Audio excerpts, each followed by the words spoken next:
So I've had my NIO, this car, first gen NIO EC6, for more than 4 years. Wow, it's been quite a while. Driven 43,900 kilometers, not a whole lot. Swapped 269 times in total so far. What do I think about this car 4 years on? Well, I think shareholders should be pretty happy because the product is fantastic. Having that said, it's generally very, very good. There are still some minor complaints and everything that we'll go through in this video. So the first thing I want to say that I'm very happy about is the overall build quality of the car.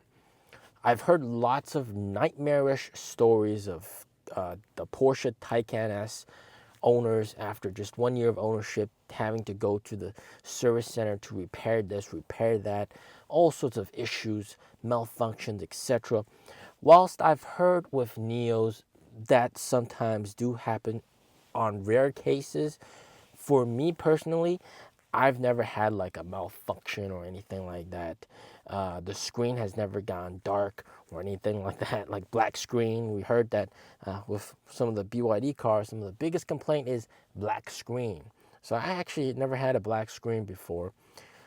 So the quality of the car, 4 years on, it hasn't had any sort of issues where I have to send the car into the repair shop to have it fixed.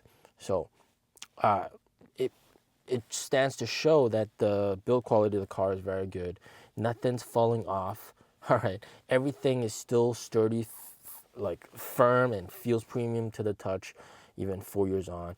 The driving, acceleration, everything still very nice. Yeah, it drives like a new car, basically. Having that said, there were some minor complaints that I do want to list out. So after about, well, I noticed a while back, this is about 3 years back, there was some weird clicking noise in the back of the car, in the trunk. And the technicians couldn't really figure what was going on. And what they ended up doing that fixed the problem was disconnecting the bass speakers in the back, the subwoofers. And I didn't really mind that because, to be honest, I think the sound system in this car, the bass, is a little bit overwhelming. It does get a little bit too thumpy. So having it, unplugged is fine.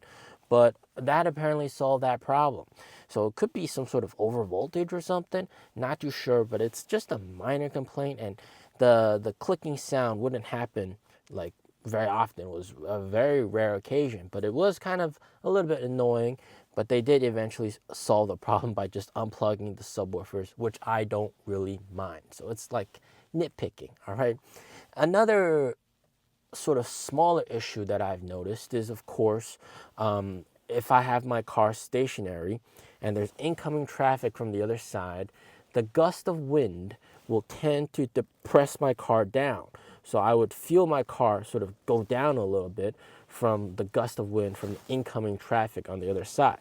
So, and by the way, I have my suspension set to the firmest suspension. So that it's on sport mode. I drive normally on sport mode.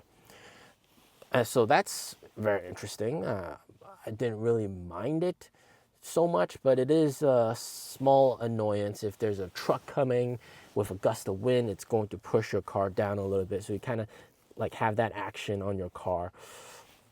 But it is what it is, all right? It could be something to do with the suspension, but again, nitpicking, not a big issue.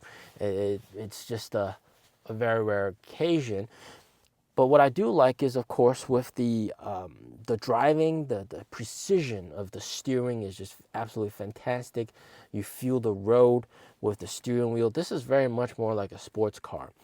The acceleration is very linear, meaning however much power I give to the throttle, that's how much power I'm going to get. And none of that like delayed kind of stuff. So like some of the other cars that I've driven, that would induce car sickness. Whereas my car, I would say relatively, like, there's actually not that much car sickness. Okay, and also braking is very precise as well. However much you want to brake, that's however much braking you're going to get. So once you get used to driving this car, it's just fantastic. Okay, it's a pleasure to drive. That's also a very good thing. Now, in terms of infotainment, I mean, it does get a little bit laggy, but that's kind of understandable for a 4-year car. And the boot up time does take a while to boot up the map completely. And I've done the testing. Sometimes it takes a minute to boot up the map, sometimes a little bit faster, sometimes a little bit longer.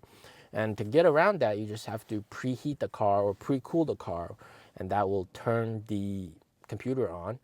And once you get in the car, the map will be ready. So that's a workaround to get through this. Now, in terms of battery swap, this is very interesting. Battery swap has been a very big game changer. So on the NIO app, I saw that with my 269 swaps, because of those swaps, I have saved cumulatively 6 days, almost 7 days of time where that I would be spent at the charger. Okay, so I saved about a week's worth of time by swapping and not charging. That's pretty significant. Okay, so it's been a big game changer. Just there's no range anxiety for me ever. Like you just drive, you need to swap. If there's a few, like too many NIOs at this swap station, okay, we'll go to the next one, or maybe I'll swap tomorrow. You know, there's no fear or anything like that. So I think this is more comparable to driving a gasoline car once you get used to it. And it is absolutely correct that NIO swap stations are like the gas stations in the EV age. Now, having that said, how about malfunctions? Well, out of the 269 swaps I've had, 2 malfunctions where I got stuck. One of them was where it was under heavy snow and ice, and then the snow melted and then froze again, freezing the battery to my car, and that kind of prevented me from getting a swap. So that's one instance, and I was at the swap station for 40 minutes, but that's all right. I mean, that sometimes happens. It's a rare occasion.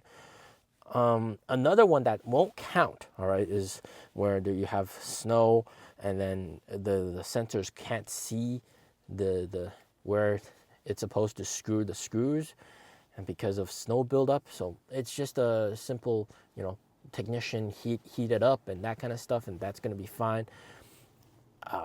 So not a big problem. I'm not going to count that in.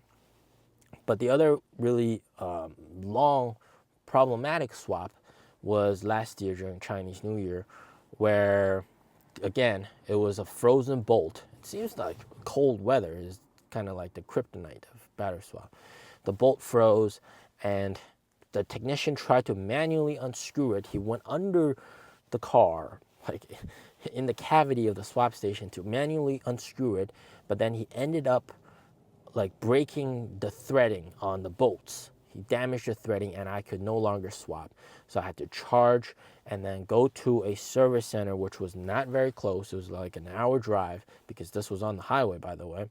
And then they replaced it, and I was on my way. And so I had to take a detour. But it kind of shows, like, it seems like ice and snow.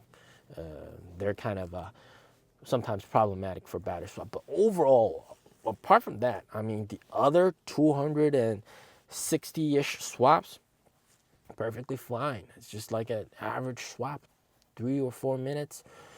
The longest wait time, usually the longest wait time is around 10-15 minutes if there's like 2 or 3 cars in front of you. And that's it.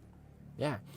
There's one long occasion, a special occasion, where it was a first-gen swap station. It was at the NIO house, and everybody's lined up, and there was like 16 NIOs in front of us, and that took a few hours. But that's just a rare case, and that's never going to happen again, I suppose.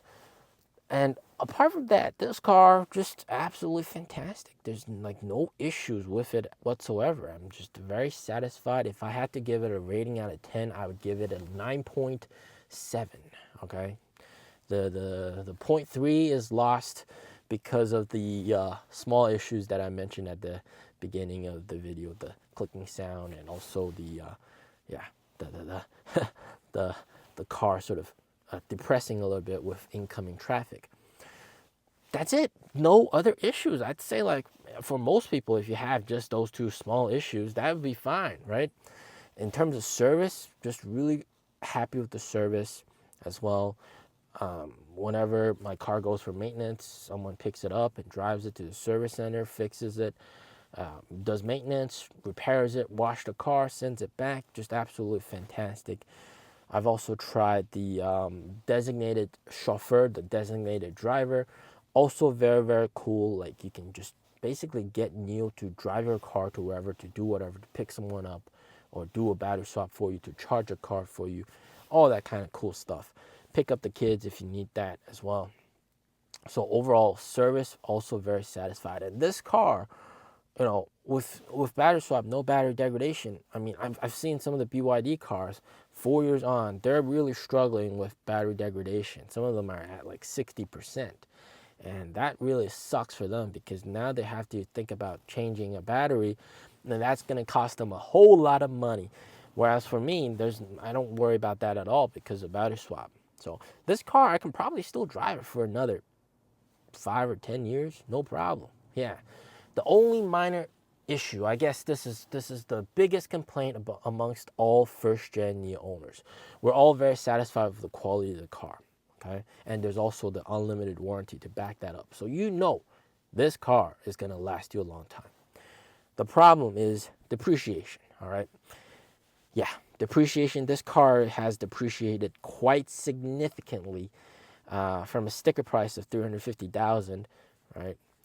And now all the way down, if you sell it secondhand, you can get like 130,000, so RMB. So and probably even less than that right now, because of that was the price like last year. So this year it's probably even like lower. And for most cases, because my car, I rented the battery, because of I'm renting the battery, you probably have to maybe. If the secondhand dealer requires you, you might have to buy back the battery. Now, sometimes they just take it in as a battery rental, like, oh, we'll buy your car even though you're renting the battery from NIO.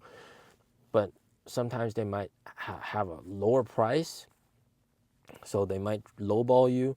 But in depreciation for NIOs has just been kind of like absurd. Like, it's kind of like, why does it depreciate that much whilst you have battery swap? I mean, battery is not a problem. Like, there's no reason it should depreciate that much. But it just baffles me as well. It depreciates more than what you'd expect. So, yeah, that is what it is. It just means that you really shouldn't sell your car. You should just keep on driving your car. Yeah. But overall, very, very satisfied. Out of 10, I give it a 9.7. This car, absolutely fantastic. My son loves this car as well. Yeah, very good. As always, stay safe, stay healthy. Peace out.